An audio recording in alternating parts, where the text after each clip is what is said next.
sa 2 years nga ginbaton ako ninyo, ginsuportahan nyo ang pagka-chairman ko. So siguro ang experience lang papisan-pisan man lang ni. Papisan-pisan ka. Kulang isa.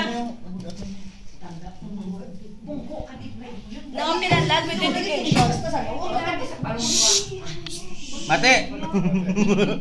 Ano lang mo inaway pagtapos na pa-speech.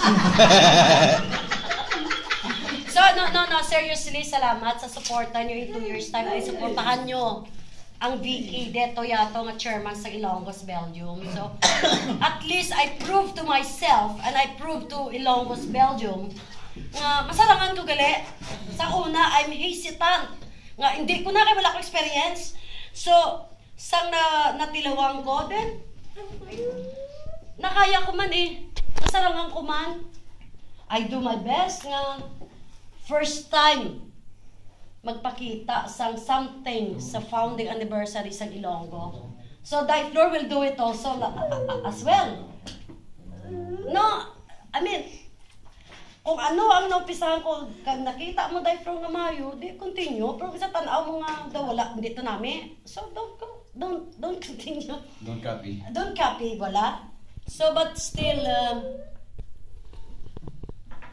ang gusto ko lang ihambal Diflor, don't give up.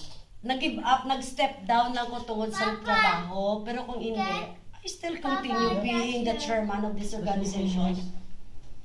But, wala ta mahimo. Ang trabaho ang una. So, but still, I'm an active member of Ilonggo also. So, congratulations, Diflor. The floor is yours. And thank you sa officers and founders. Salamat sa program. May message lang kami sa organization. May mga